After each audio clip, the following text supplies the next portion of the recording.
श्रीकृष्णाय नमस्तस्मै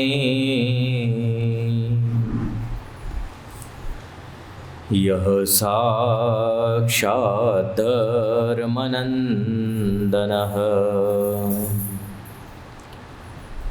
भुवि भूत्वा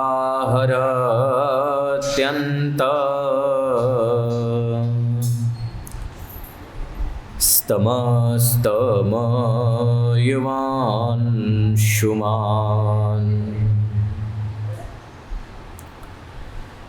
श्रूयतां देवदेवेश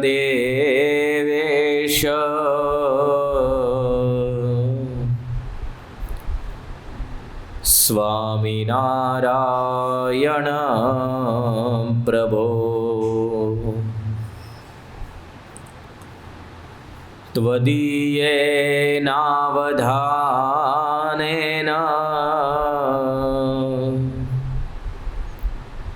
कथयिष्ये शुभा कथा।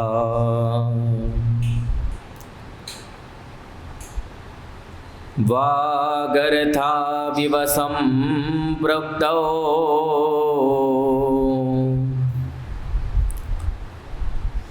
वागर्थ प्रतिपत्तये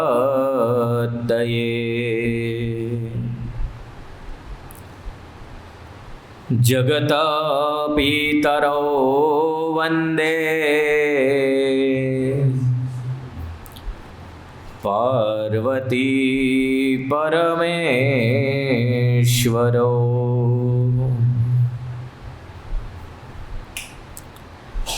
भवानी शंकरौ वन्दे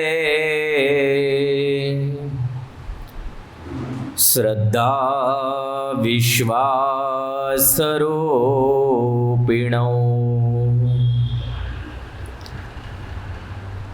याभ्यां विना न पश्यन्ति सिद्धा स्वान्ततमीश्वरम्। ॐ अवतारिणे स्वामिनारायणाय नमो नमः। ॐ श्री हरे कृष्णाय नमो नमः। ॐ श्री पूर्णपुरुषोत्तमाय नमो नमः।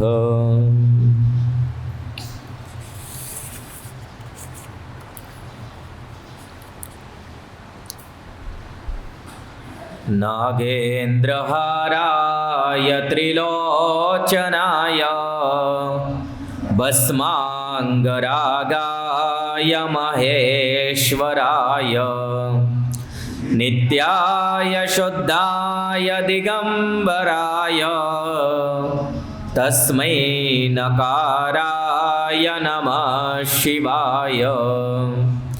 मंदाकिनी सलिलचंदन चरचिताय नंदीश्वर प्रथमनाथ महेश्वराय मंदार पुष्प बहुपुष्प सुपूजिताय तस्मै मकाराय नमः शिवाय। शिवाय गौरी वदनाब्जवृन्द दक्षाध्वरनाशकाय श्रीनीलकण्ठाय दृषध्वजाय तस्मै शिकाराय नमः शिवाय। वसिष्ठकुम्भोद्भवगौतमार्य मुनीन्द्रदेवार्चितशेखराय चन्द्रार्कविश्वानरलोचनाय तस्मै वकाराय नमः शिवाय। यक्षस्वरूपाय जटाधराय पिनाकहस्ताय सनातनाय दिगंबराय तस्मै यकाराय नमः शिवाय। पंचाक्षरमिदं पुण्यं यः पठेत् शिवसन्निधौ शिवलोकम् अवाप्नोति शिवेन सह मोदते। इति श्रीमच्छंकराचार्य विरचितं शिवपंचाक्षरस्तोत्रं संपूर्णम्। बोलो स्वामीनारायण भगवाननी जय। हरे कृष्ण महाराजनी जय। श्री लक्ष्मीनारायण देवनी जय। श्री राधा कृष्ण देवनी जय। श्री सिद्धेश्वर महादेवनी जय। श्री विघ्न विनायक देवनी जय। श्री कष्टभंजन देवनी जय।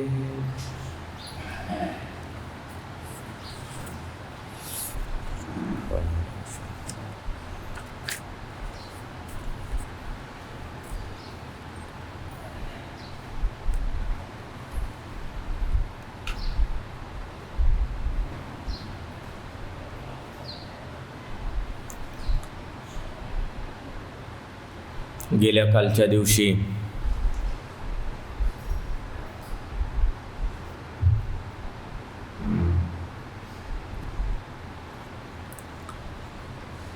आपण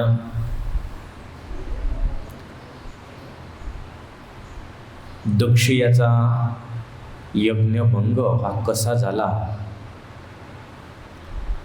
याचे चरित्र ऐकले।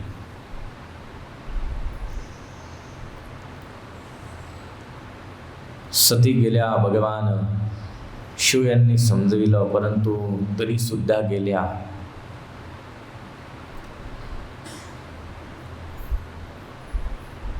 ज्या ठिकाणी मान सन्मान प्राप्त व्हायला पाहिजे, परंतु तिथेच अतिशय अपमान झाला।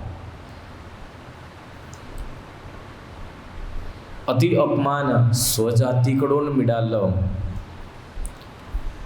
त्यामुळे सतीला क्रोध आला आणि सतीने आपलं जे शरीर हे भस्मीभूत केलं।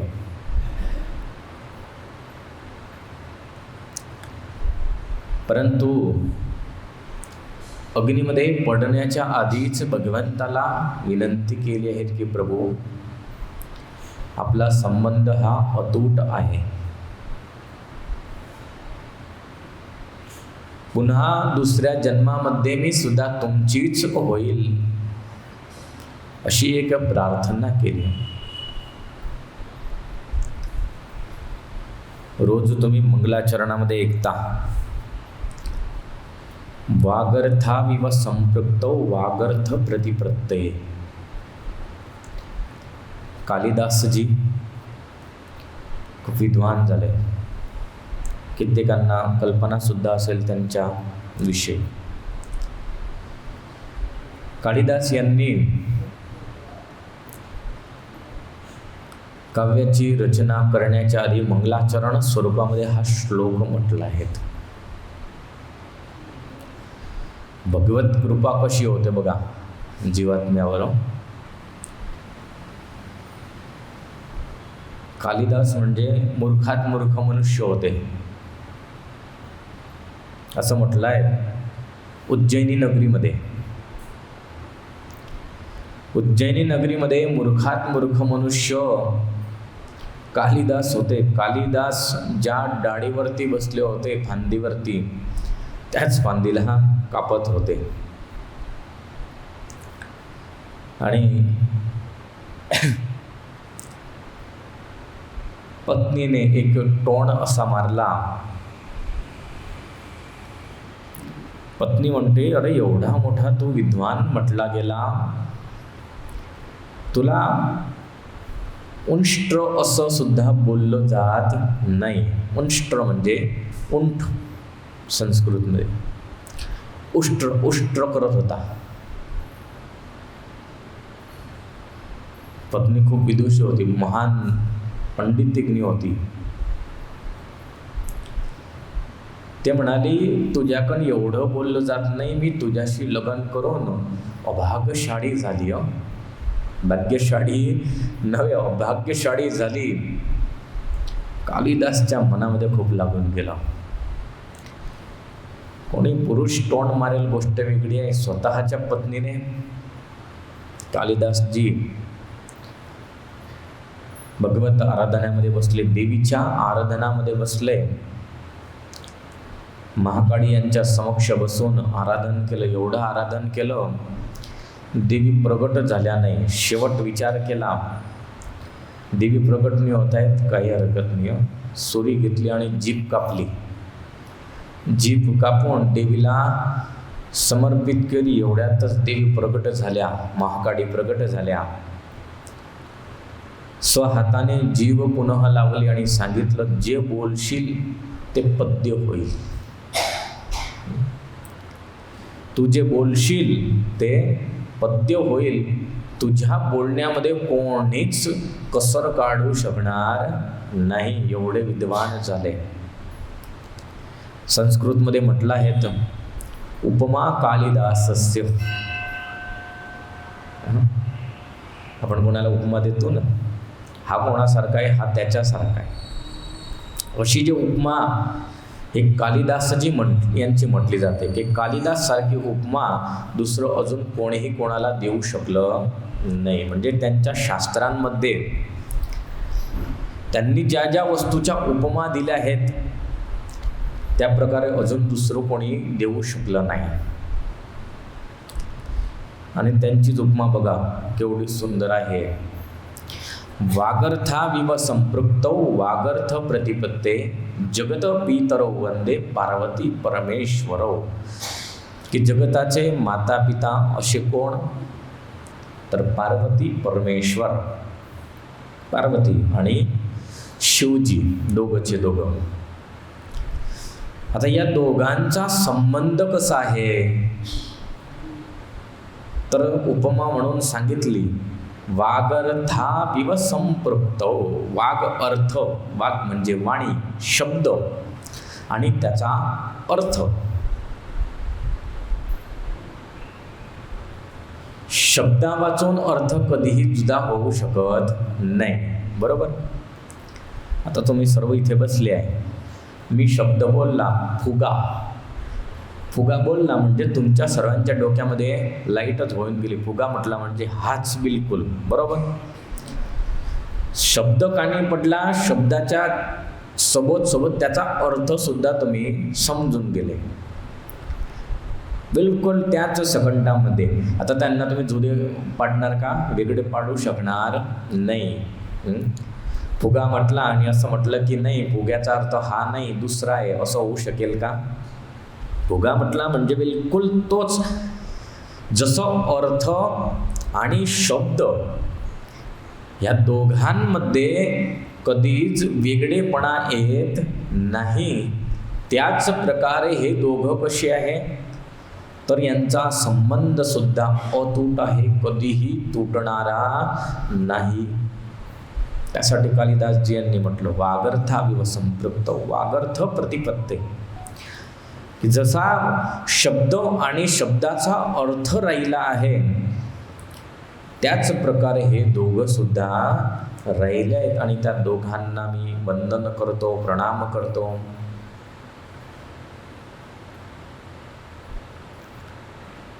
रघुवंश नावाचं खूप सुंदर त्यांनी काव्य लिहिलं आहे. भगवान रामचंद्र प्रभू यांचा वंश कसा होता. दिलीप महाराजा झाले. दिलीप महाराजा यांच्या जीवनाचं वर्णन लिहिलं आहे. गायीची सेवा केवढी महान असते. दिलीप सारखा दिलीप राजा होता, परंतु गायीचा अपराध केला. अपराध कसा केला.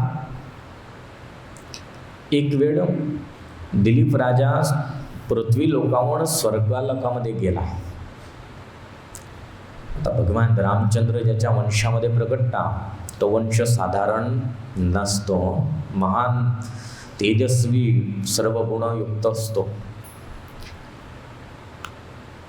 दिलीप राजा स्वर्गामध्ये गेला. स्वर्गामध्ये जाता जाता रस्त्यामध्ये कामधेनू भेटली. कामधेनू गाय बसली होती, परंतु कामधेनू गायीकडे न बघता तिचा अनादर केला. कोणत्याही प्रकारचं तिच्याकडे बघितलं नाही, काहीच तिला असं आपण म्हणतो ना रिस्पॉन्स दिला नाही, आणि असाच निघाला. एक एवढ्या पापामुळे त्याच्या जीवनामध्ये संतती झाली नव्हती. संतती झाली नाही. मग नंतर स्वतःचे गुरु होते वसिष्ठ यांना सांगितलं. खूप मोठी गोष्ट आहे. शेवट त्यांनी सांगितलं की तू कामधेनू तर स्वर्गामध्ये आहेत, परंतु तिची पुत्री आहेच सुरभी. सुरभी हिची सेवा कर, आणि सुरभीची सेवा कर म्हणजे अवश्य तुला पुत्रप्राप्ती होईल. आणि दोघंचे दोघं पती पत्नी कित्येक मासपर्यंत वनामध्ये राहिले. वनामध्ये राहून सुरभीची सेवा केली. सुरभीची सेवा केली आणि शेवट भगवान शंकर यांनी परीक्षा घेतली. सुरभी वनामध्ये चरत होती. चरता चरता एक सिंहाच्या रूपामध्ये भगवान शंकर आले आणि सुरभीवरती एकदम टाटकले, पकडले. जसे पकडायला गेले एवढ्याच वेळात याने तलवार घेतली आणि तलवार मारायची सुरुवात केली. मारतच होता सिंहाला. आता सामान्य राजा न होते ते, एवढे शक्तिशाळी होते की एकाच घामध्ये तर 2 भाग होई जात, एवढे शक्तिशाळी. हा मारण्याचा जो प्रयत्न करतो एवढ्यातच तिथून शिवजी प्रकट झाले सिंहाच्या मधून आणि सांगितलं, बुवा मी तुझी परीक्षा घेण्यासाठी आलो होतो. ठीक आहे, चल तू परीक्षामध्ये पास झाला, तुला पुत्रप्राप्ती होईल. आणि मग भगवान राम यांचा वंश हा चालू लागला पुढे. तर भगवंताचा संबंध हा कसा आहे? अद्भुत संबंध आहे. पार्वती यांनी तेच वरदान भगवंताजवळ मागितलं. त्यानंतर सुत पुराणिक म्हणतात, हे शौनकादिक महर्षी, नारदजी यांनी एक सुंदर ब्रह्माजी यांना प्रश्न विचारला. नारद म्हणू लागले, हे ब्रह्मन, हे पिता, भगवान विष्णू यांनी शिवजीला सोडून त्यांच्या यज्ञामध्ये कशासाठी गेले? दक्ष यज्ञामध्ये गेले. आता दक्ष यज्ञामध्ये आमंत्रण तर होतं, परंतु एवढं तर नक्की होतं की ज्या यज्ञामध्ये शिवजीचा भाग नाही तिथे जाता येता नाही. जाता येत नाही, मग विष्णू हे कशासाठी गेले? विष्णू किंवा ब्रह्मा, विष्णू तिथे जाऊन आणि गेले तर गेले, परंतु शेवटपर्यंत थांबले. जोपर्यंत युद्ध झालं, युद्धामध्ये वीरभद्र याला समजविलं, तोपर्यंत. याचं कारण काय? ब्रह्माजी यांनी सांगितलं. ब्रह्माजी म्हणू लागले, हे द्विजवर्य, ऐका. ददीचस्य मुने शापात भ्रष्टज्ञानो हरिपुरा सामरो दक्ष यज्ञं वै गतशुव सहायकृत.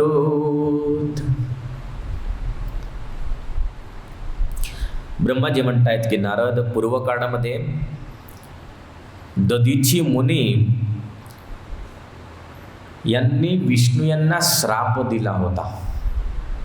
भगवान विष्णू यांना ददीची महर्षी यांनी श्राप दिला होता. कारण भगवान विष्णू यांनी शुव राजा याची सहायता केली होती.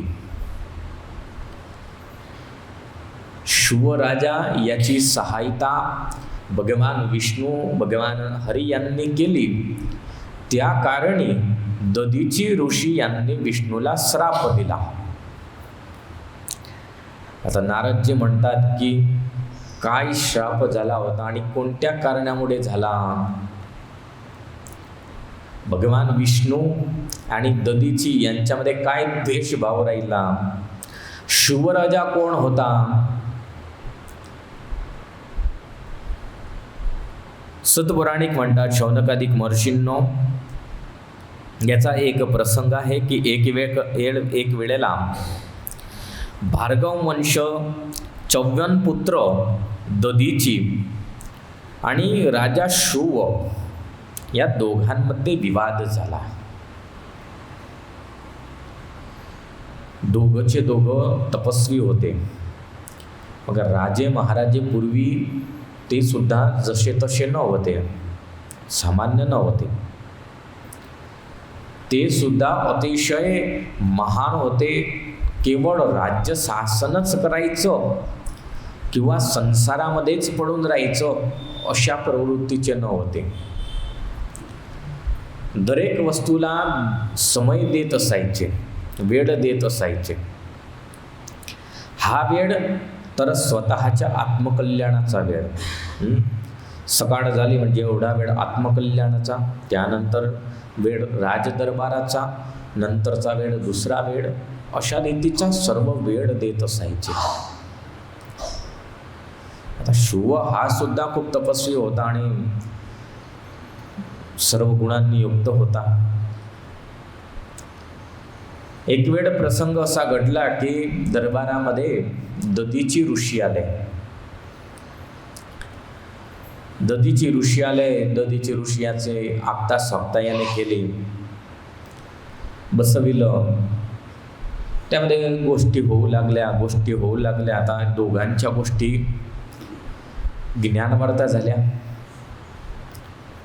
ज्ञानवार्ता होता गोष्टी अशावर्त चालल्या गेल्या की त्या ज्ञानवार्ता तर एक बाजूला राहिल्या, परंतु जातीवाद परत येऊन गेल्या. जातीवादवरती आल्या. दधीची ऋषी ब्राह्मण आणि राजा क्षत्रिय. तर त्यांमध्ये विवाद असा झाला की राजा श्रेष्ठ की ब्राह्मण श्रेष्ठ. दधीची म्हणाले ब्राह्मणच श्रेष्ठ.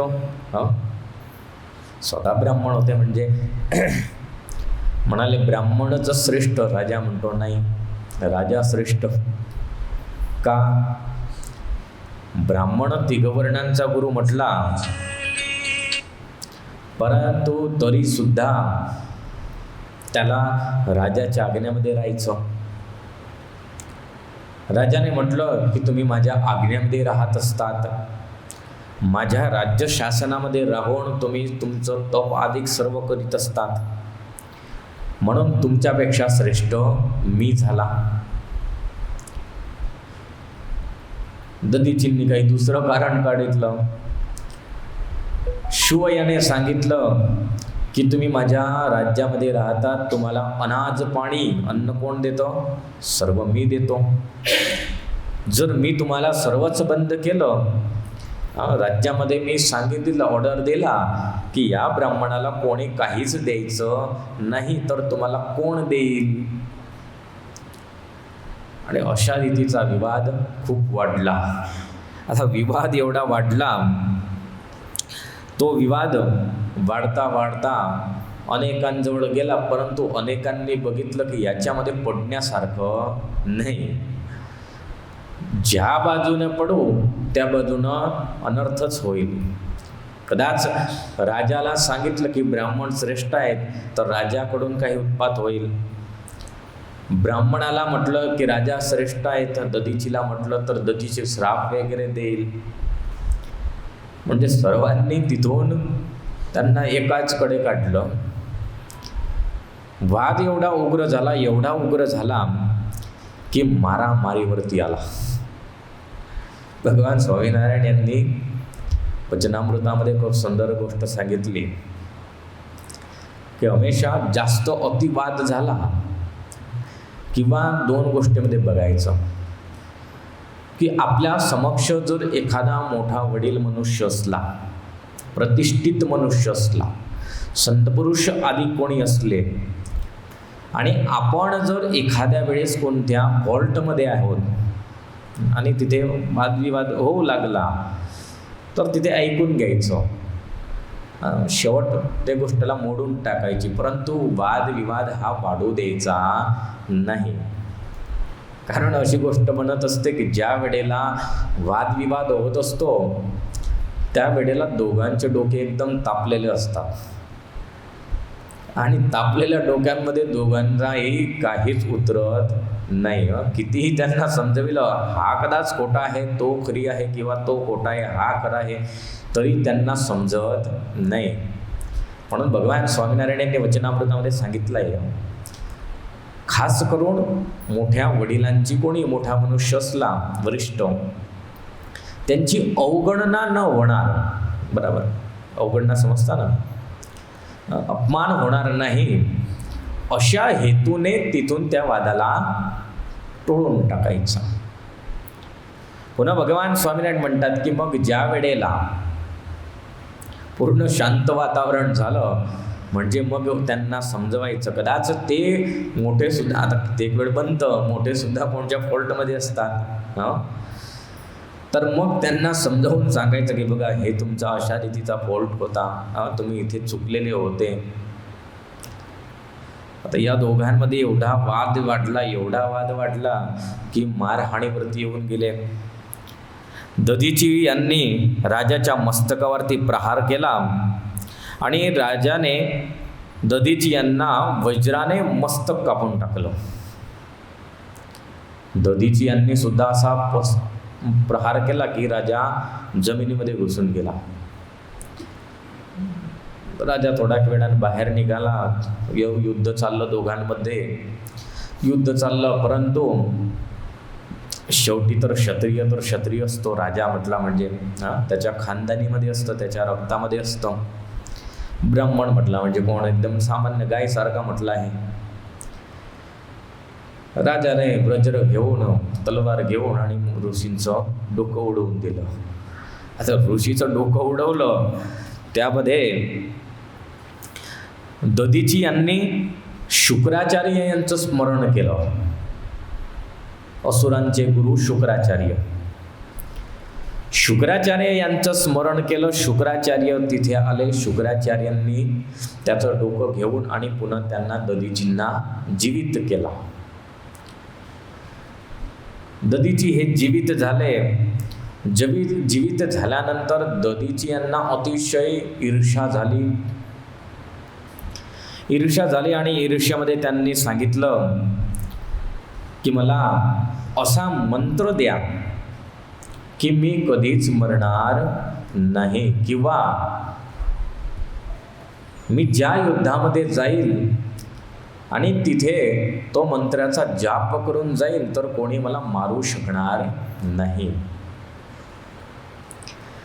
शुक्राचार्य यांनी आधी समजविलं. शुक्राचार्य म्हणतात की बघा तुम्ही ब्राह्मण आहे, ब्राह्मणाचं कर्तव्य हे नाही, ब्राह्मणाचं कर्तव्य तुमचं वेगळं आहे, तुम्ही तुमच्या कर्तव्यानुसार चला. परंतु काय ईर्ष्याभाव एवढा आलेला होता की एवढ्या सर्व जनजातीमध्ये एक राजाने, एक ब्राह्मणाने, एक राजाने, क्षत्रियाने मला मारलं, माझं मस्तक उडवलं. दधीचे म्हणाले काही पण हो, मला तसा तुम्ही मंत्र द्या. तुम्ही माझ्यावरती प्रसन्न झाले आहेत, मला दर्शन दिलं आहे, तर मला तुम्ही मंत्र द्या की ज्या मंत्राच्या योगी मी मृत्यूवरती विजय प्राप्त करेल. दधीची म्हणतात ठीक आहे. दधीची यांनी महामृत्युंजय मंत्र हा त्याला दिला. आपल्या शुक्राचार्य यांनी दधीचीला महामृत्युंजय मंत्राचा उपदेश दिला. ओम त्र्यंबकम यजामहे सुगंधिम पुष्टिवर्धनम उर्वारुकमिव बंधनात मृत्योर्मुक्षीयमामृतात. यजुर्वेदीय मंत्र आहे. त्या मंत्राचा उपदेश दिला. आणि मंत्राचा अर्थघटन करून सांगितलं की हा मंत्र, ह्या मंत्राच्या जपाने तुम्ही मृत्यूवरती विजय प्राप्त करू शकाल. त्यानंतर सुंदर त्याचा अर्थघटन हे केलं आहे. ओम त्र्यंबकम यजामहे. त्र्यंबकम म्हणजे भगवान शिव, की ज्यांचे 3 नेत्र आहे, जे 3 लोकांमध्ये प्रभावशाली आहेत. सूर्य, सोम, अग्नी ह्या 3 मंडळांमध्ये जे 3 मंडळांचे पिता आहेत, असे त्र्यंबकम यजामहे, त्यांचं मी यजन म्हणजे पूजन करतो. कसे आहेत? सुगंधिम पुष्टिवर्धनम, तर ज्याप्रमाणे फुलांमध्ये उत्तम गंध असतो, त्याचप्रमाणे सुगंधिमान त्यांचं शरीर आहेत. म्हणजे सुगंध केवळ शरीराने, म्हणजे सुगंध अशी सुगंध नव्हे, गुणांच्या अधिकच्या सर्व याने त्यांचं सुगंधिमान शरीर आहेत. पुष्टिवर्धनम म्हणजेच सर्व जगताची पुष्टी करणारे आहे. उर्वारुकमिव बंधनात मृत्योर्मुक्षीयतामृत मामृतात, तर जशा रीतीने उर्वारुकमिव, उर्वारुक म्हटले ज्याप्रमाणे काकडीचं सांगितलंय, काकडी किंवा कधीकधी टरबूजसुद्धा म्हटलं गेलं, तर त्याचं बीज पडलं, वेल झाला, वेल झाल्यानंतर पुन्हा त्या वेलाला टरबूज लागलं किंवा काकडी लागली, तर वेल हा काय करतो की ज्याप्रमाणे फळ परिपक्व झालं, पकत नाही तोपर्यंत त्याला पकडून धरतो, परिपक्व झालं म्हणजे वेळ त्याला सोडून देतो, बरोबर. त्याच प्रकारे भगवान शिव हे कसे आहेत? उर्वारुकमेव बंधनात, की बंधनामधून सोडवणारे आहेत.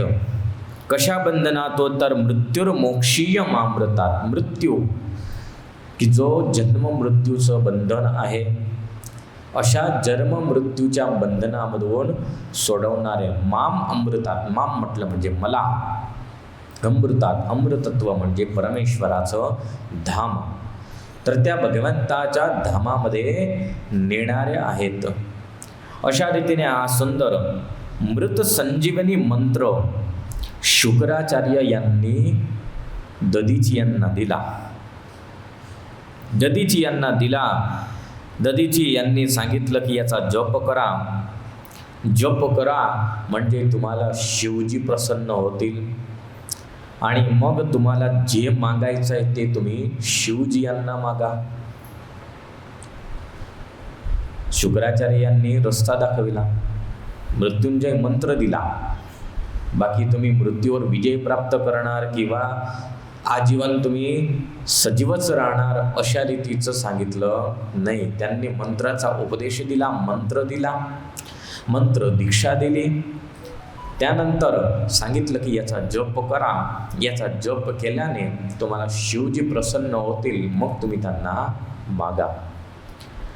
दधीची ऋषी शिवजी यांना प्रसन्न करण्यासाठी बसले आणि प्रसन्न करण्यासाठी हजारो वर्षपर्यंत मृत्युंजय मंत्राचा जप केला.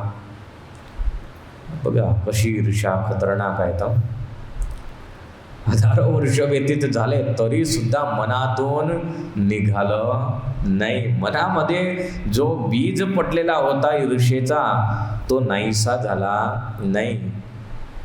शेवटपर्यंत होतं की मी महादेवजी यांच्याजवळ वर घेऊन आणि पुन्हा जाईल आणि पुन्हा शिवराजा याच्याशी युद्ध करेल. आंतरिक दोष म्हटले की एवढे खराब आंतरिक दोष असतात की एक आंतरिक दोषाच्या योगी मनुष्याचं अधपतन होत असतं. आता कुठे त्यांची शक्ती होती, सामर्थ्य कुठे होती? दधीचीची सामान्य सामर्थ्य तर न होती. एवढी सामर्थ्य होती, मस्तक काटल्यावर सुद्धा ते कोणाचं स्मरण करू शकत होते, परंतु एक दोषाच्या कारणी केवढं अधपतन झालं. सुतपुराणिक म्हणतात, शौनकादिक महर्षी शिवजींना प्रसन्न करण्यासाठी अनेक वर्षापर्यंत त्यांनी तप केलं. शिवजी हे प्रसन्न झाले. प्रसन्न झाल्यानंतर सांगितलं, वर ते मागा, तुम्हाला काय वर हवा आहे, काय तुमची इच्छा आहे. दधीची ऋषी यांनी सांगितलं मला 3 वर हवा आहेत. देव देव महादेव मह्यम देही वरत्रयम. मला 3 वर द्या. कोणचे कोणचे? तर माझ्या शरीरातील हाडकं सर्व वज्राचे होऊन जावो, कोणी पण माझा वध न करू शको, आणि मी सर्वत्र हर हमेश अधीन राहो, अशा रीतीचे 3 वर मागितले. एक एक समजवतो. आधी तर माझे शरीराचे हाडकं वज्राचे हो. वज्र म्हटलं म्हणजे लोखंड. लोखंडापेक्षाही अतिशय कठोर, की जे कोणत्याही वस्तूने तुटणार नाही, कोणत्याही वस्तूने ज्याचा नाश होणार नाही.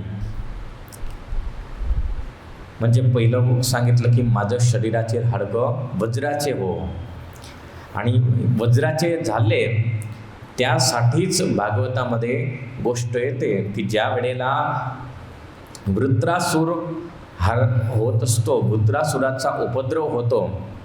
आता वृत्रासुराला मारायचं कसं? तर एक पण अस्त्र शस्त्र त्याच्याजवळ चालत नव्हते. सर्वच बिलकुल फेल होऊन जात असायचे. त्यावेळेस भगवान नारायण यांनी सांगितलं की बघा, तुम्हाला जर त्याला मारायचं असेल तर एक शस्त्र आहे, आणि ते शस्त्र म्हणजे दधीची यांचे हाडकं आहे, त्यांचे अस्थी आहेत चांगल्या भाषेमध्ये. जर त्यांचे अस्थी तुम्हाला प्राप्त झाले तर तुम्ही त्याला मारू शकता. दधीची यांच्याजवळ जायचं, जाऊन आणि त्यांचे हाडकं मागायचे. हाडूक कसं काय मिळेल का? तुम्ही म्हणसान हाडूक द्या, तर तसं मिळणार आहे का? हाडूक घ्यायचं झालं शरीराचं कोणत्याही भागाचं तर त्याला मरायचं आहे. मेला म्हणजे मग तेव्हा त्यामधून ते हाडूक प्राप्त होईल. परंतु परमेश्वराची माया एवढी खतरनाक आहे की सर्व काही ठिकाणी करून देते. आता दुसरं वरदान बघा. आधी तर माझे हाडकं संपूर्ण वज्राचे हो, कोणीही माझा वध करू शकणार नाही, कोणीच मला मारू शकणार नाही.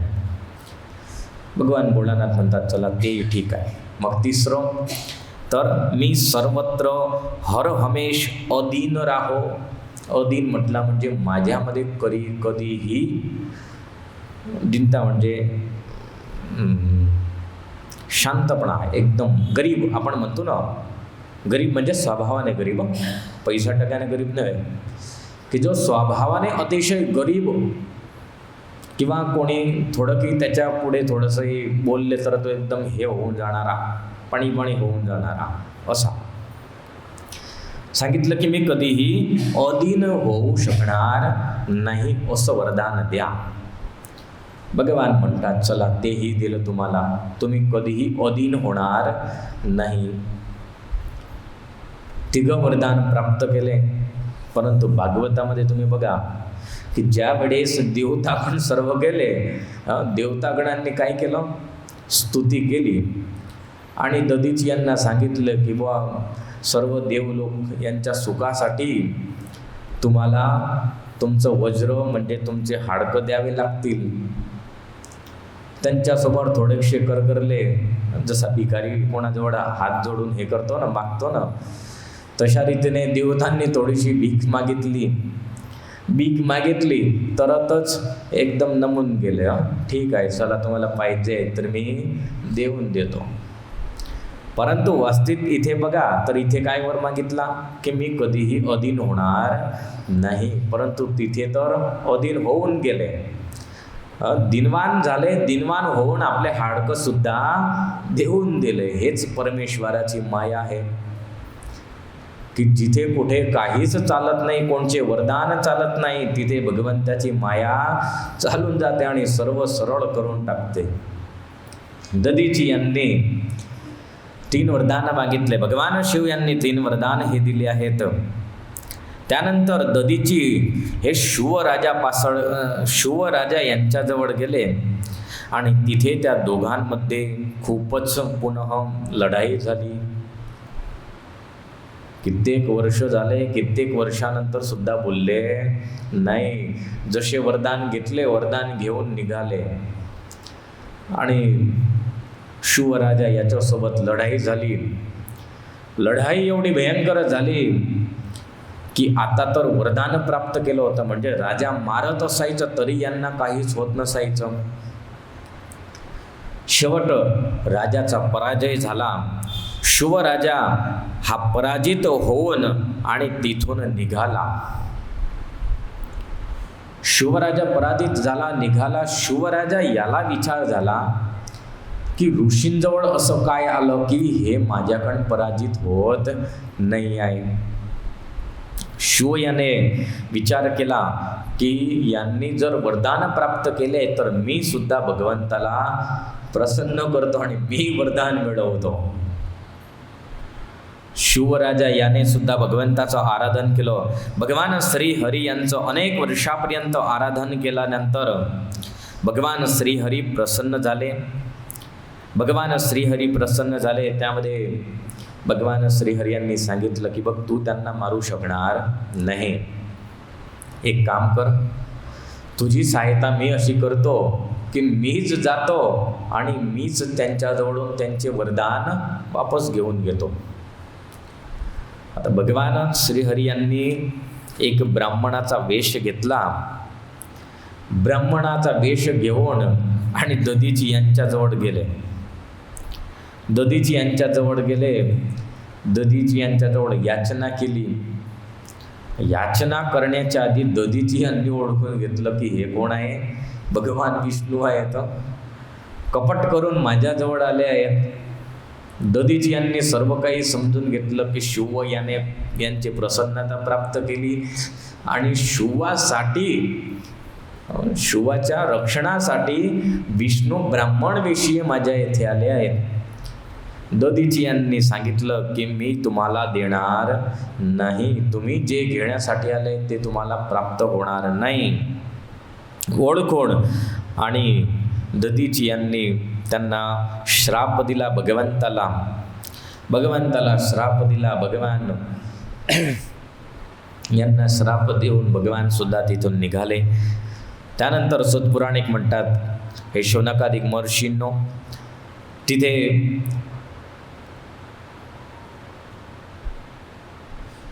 दधीची यांनी क्रोधिष्ट होऊन भगवंताला श्राप दिला की तुम्ही माझ्यासोबत कपट केलं, म्हणून तुम्ही शिवाच्या क्रोधाने तुम्हाला अति असमर्थपणा हे सहन करावं लागेल. असमर्थपण म्हणजे कसं की ज्याप्रमाणे वीरभद्र आला, आता वीरभद्रासमोर लढण्याची क्षमता भगवंतामध्ये होती. भगवंतामध्ये क्षमता होती, परंतु तरीसुद्धा भगवान तिथे लढले नाही. दक्षाच्या तर्फे भगवान होते, तरीसुद्धा भगवानने तिथे युद्ध केलं नाही आणि भगवंतांनी आपली पराजय स्वीकारली. अशा रीतीचा श्राप दधीची ऋषी यांनी दिला. त्या कारणी इथे नारदांना ब्रह्माजी यांनी सांगितलं की भगवान सुद्धा त्या श्रापाच्या कारणी त्या यज्ञामध्ये शेवटपर्यंत राहिले. भगवान राहिले. त्यानंतर सर्व काही तो प्रसंग घडला. भगवान शिव यांचा अनुग्रह आता करायचा होता. दक्षाचा यज्ञ तर समग्र नाश झाला. समग्र यज्ञ नाश झाला. ब्रह्माजी अधिक सर्व देवता यांनी विचार केला की अशा रीतीचा अपूर्ण यज्ञ हा योग्य नाही, हा पूर्ण व्हायला पाहिजे.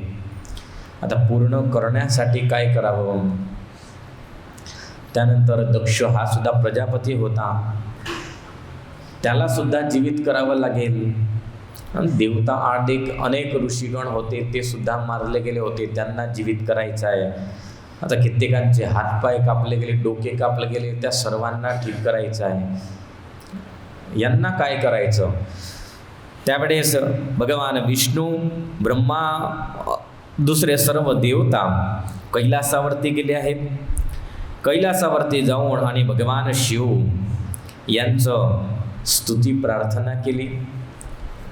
भगवंताची स्तुती प्रार्थना केल्यानंतर भगवंतांना म्हटलं आहेत की प्रभू तुम्ही हा सर्व संहार केला, ध्वंस केला, आता याला काही ठीक करावं लागेल. त्यावेळेस भगवान शिव सर्व देवांप्रती हसले आहेत आणि हसून म्हणाले की देवतांनो, दक्षाचा यज्ञाचा ध्वंस मी केला नाही, परंतु त्याच्या स्वतःच्या अभिमानानेच त्याचा ध्वंस केला आहे. दक्ष माझ्याप्रती द्वेष करत होता, त्या द्वेषाच्या कारणी त्याचा ध्वंस झाला. भगवान म्हणतात की मी काही त्याचा ध्वंस केला नाही, त्याने स्वतःनेच केला. स्वतःने अतिशय अपमानित केलं, त्या कारणी अपमानाचं फळ हे त्याला भोगवावं लागलं. सतीने सुद्धा आधीच सांगितलं होतं प्रकट्याच्या वेळेला की ज्या दिवशी तुम्ही माझा अनादर करसाल त्याच दिवशी मी तुमच्याजवळ राहणार नाही, तुमच्याजवळ मी निघून जाईल. कारण मी तर कशी आहे, भगवंताची योगमाया आहे, स्वतंत्र आहे, मला तुम्ही बांधू शकत नाही. आणि एक सतीच्या कारणी भगवान म्हणतात की हा सर्व ध्वंस झाला. सतीचा अतिशय अपमान केला, सतीच्या अपमानाच्या बदल्यामध्ये हे सर्व त्याला मिळालं. भगवान शिव यांनी खूप सुंदर उपदेश देवतांना दिलाय. परेशाम क्लेदनम कर्म न कार्यम तत कदाचन परम द्वेष्टी परेशाम यदा. भगवान म्हणतात की परेशाम क्लेदनम कर्म न कार्यम तत कदाचन, की केव्हाही दुसऱ्यासोबत जसा आपण व्यवहार करत असतो, क्लेदनम म्हणजे दुःखाचा व्यवहार आपण करत असतो, तसाच व्यवहार आपल्यासोबत सुद्धा होत असतो. गुजरातीमध्ये एक म्हण आहे, बीजा माटे खाडो खोदे वेला ए पडे.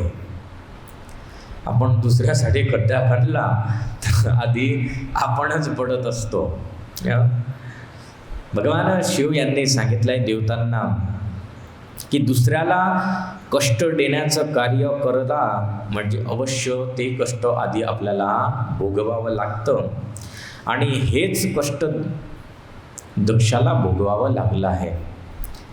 भगवान शिव यांचं सर्व काही कथन ऐकल्यानंतर देवतागण म्हणू लागले की प्रभू जे काही झालं ते सोडा, परंतु तुम्ही दयाळू आहेत, भोळा शंकर आहेत, तुम्ही भोळे आहात, तर आता प्रसन्न होऊन आणि दक्षाचा यज्ञ पूर्ण करा, दक्षाला जीवित करा. भगवान भोळानाथ यांनी सांगितलं ठीक आहेत. भगवंतांनी देवतांना मग सगळी गोष्ट सांगू लागले. भगवान म्हणतात की एक काम करा, दक्षस्य यज्ञशीर्षो हि भवत अज मुखम शिर. म्हणजे दक्षाचं मुख हे यज्ञामध्ये बळून गेलं, यज्ञामध्ये बडलं तर आता अजमुख शिर. अज म्हटलं म्हणजे बकरा, तर बकऱ्याचं त्याचं मस्तक तुम्ही त्याला लावा म्हणजे आपोआप तो जीवित होईल. त्यानंतर भगदेवता यांचे डोळे फुटले होते. वीरभद्र गेला होता तर जेवढे भगदेवता होते त्यांचे सर्वांचे डोळे फोडले होते. डोळे फोडले तर त्या तर बघतील कसे, तर सांगितलं की भगदेवता हे मित्रांच्या डोळ्याने यज्ञाचा भाग बघतील. मित्र देवता आहेत, त्या देवतांच्या डोळ्याने ते यज्ञाचा भाग बघू शकतील. त्यानंतर पुषा नामक देवता की ज्यांचे दात तुटले आहेत ते यजमानांच्या हाताने अन्नाचं भक्षण करतील.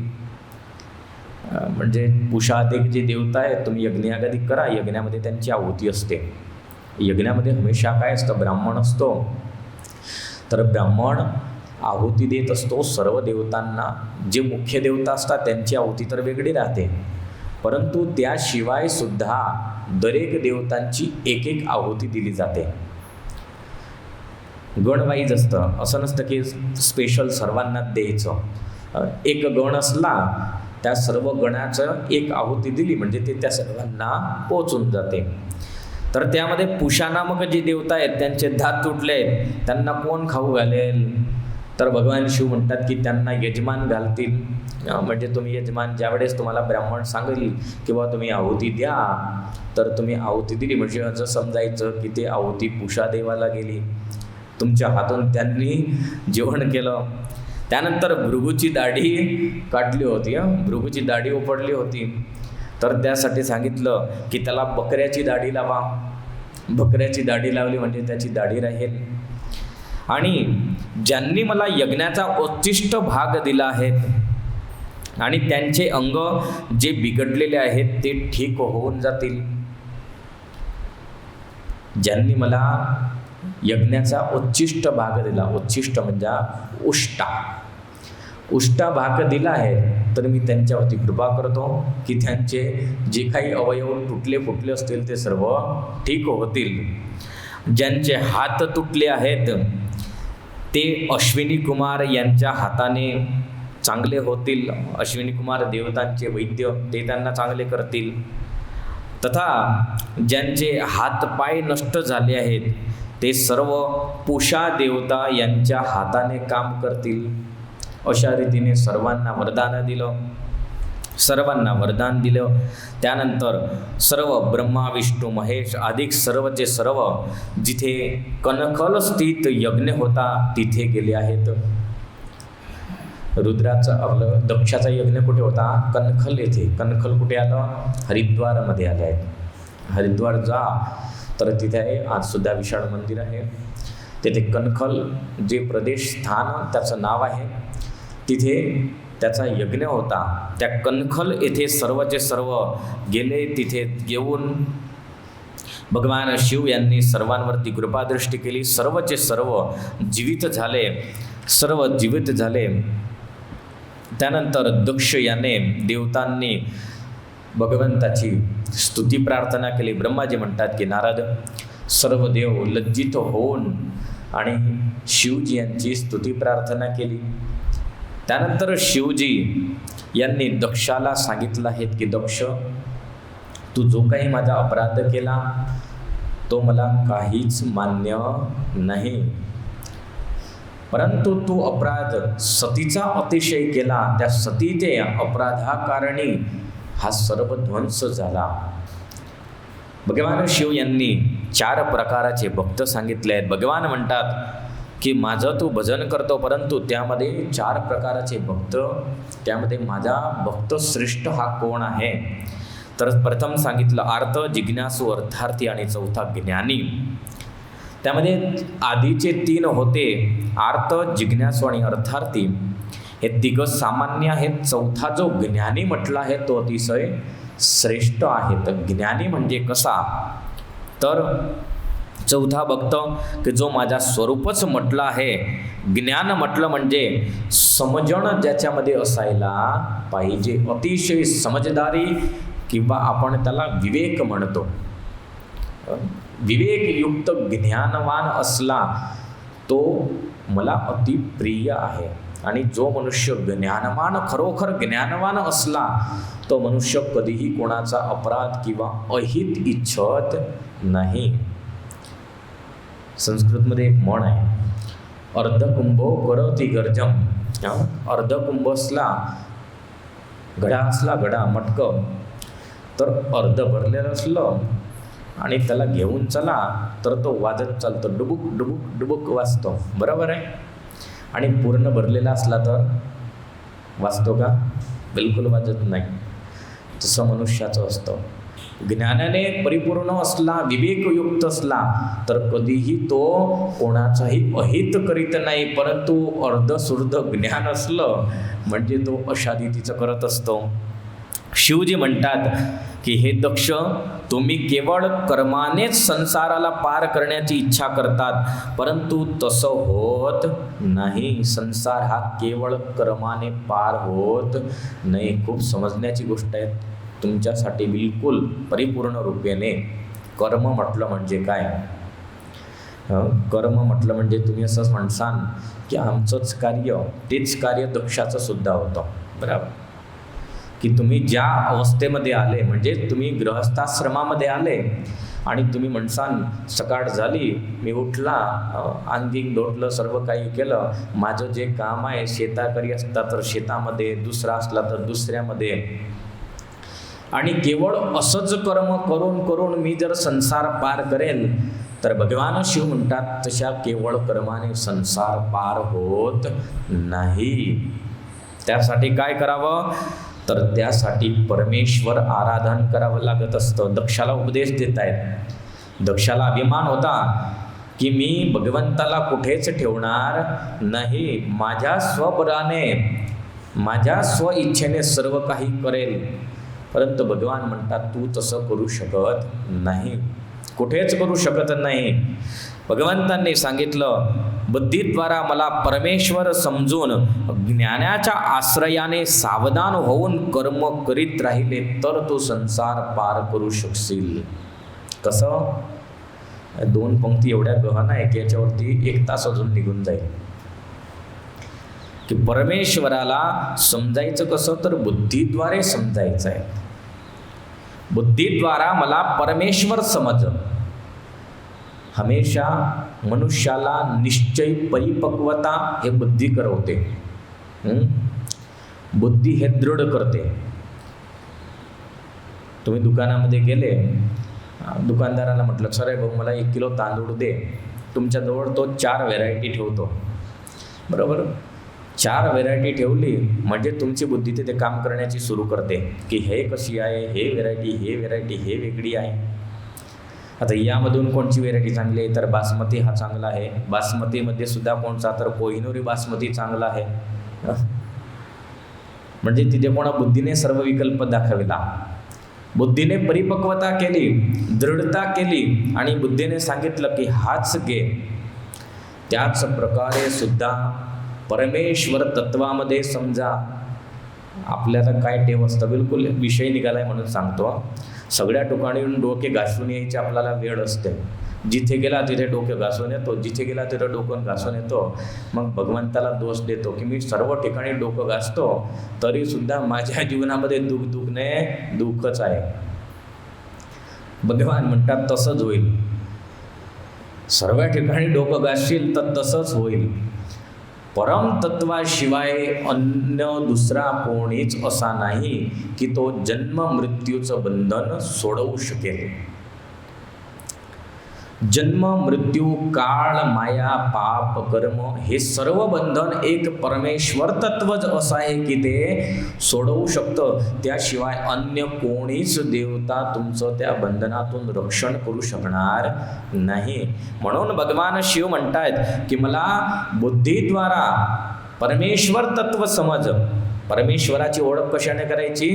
बुद्धीने करायची. बुद्धीने ओळखायचं की हा परमेश्वर आहे. आणि अशा रीतीने भगवंताच्या स्वरूपाला समजून ज्ञानाच्या आश्रयाने, आश्रय कशाचा घ्यायचा? ज्ञानाचा घ्यायचा. आता भगवंताची ओळख झाली, परंतु भगवंताच्या मार्गावर कसं चालायचं, तर त्यासाठी तुम्हाला ज्ञान उपयोगी येईल. त्या ज्ञानाच्या आश्रयाने भगवत मार्गावरती चालायचं आणि अशा रीतीने तू संसार सागराला पार पावशील. अशा रीतीचा सुंदर उपदेश. त्यानंतर 3 देवतांची एकता हे कशी असते हे सर्व काही भगवान शिव यांनी सांगितलं आहे. शेष कथा आपण उद्याच्या दिवशी ऐकू. आजच्या कथेला ते पूर्ण करू. सहजानंद साई महाराजांनी जय.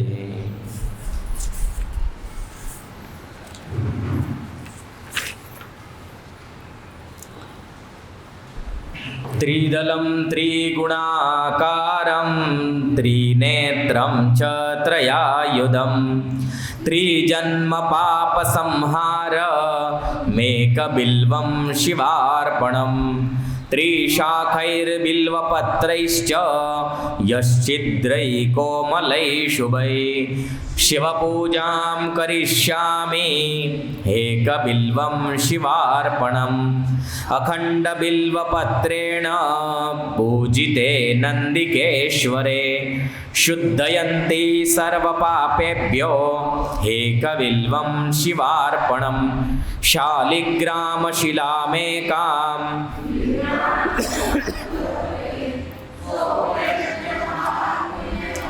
मेकबिल्वं शिवार्पणं दन्तिकोटिसहस्राणि वाजपेयशतानि च कोटिकन्या महादान मेकबिल्वं शिवार्पणं लक्ष्म्यास्तनत उत्पन्नं महादेवस्य च प्रियं बिल्ववृक्षं प्रयच्छामि हेकबिल्वं शिवार्पणं दर्शनं बिल्ववृक्षस्य स्पर्शनं पापनाशनम्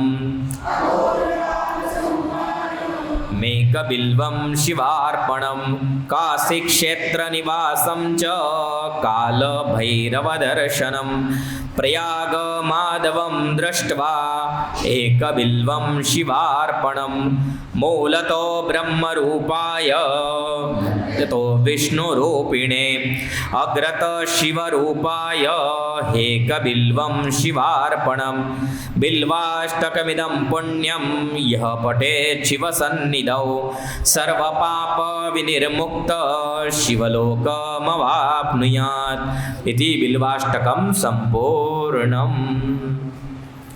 ओम नमः शिवाय, ओम नमः शिवाय, हर हर बोले नमः शिवाय।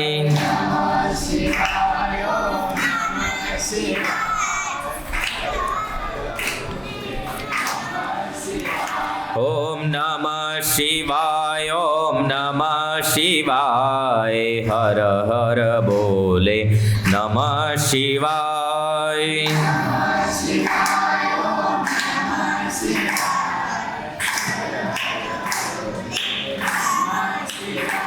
ओम नमः शिवाय, ओम नमः शिवाय, हर हर बोले नमः शिवाय।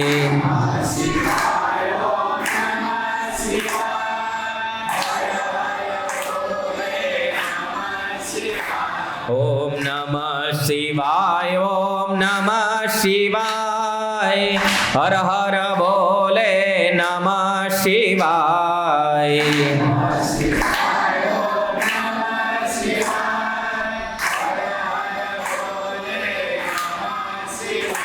ओम नमः शिवाय, ओम नमः शिवाय, हर हर बोले नमः शिवाय।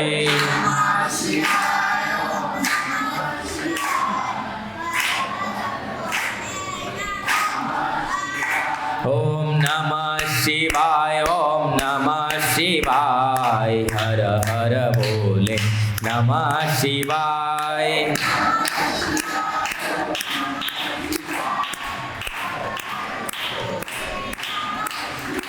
ओम नमः शिवाय, ओम नमः शिवाय, हर हर बोले नमः शिवाय।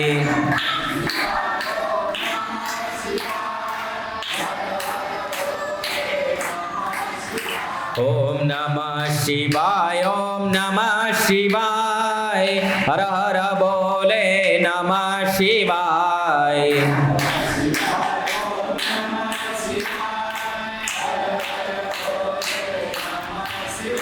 ओम नमः शिवाय, ओम नमः शिवाय, हर हर बोले नमः शिवाय।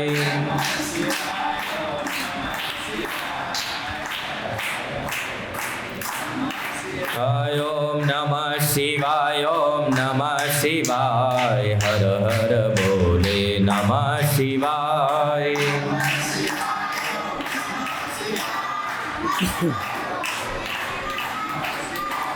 बोलो स्वामीनारायण भगवाननी जय, सिद्धेश्वर महादेवनी जय, श्री विघ्न विनायक देवनी जय, श्री कष्टभंजन देवनी जय।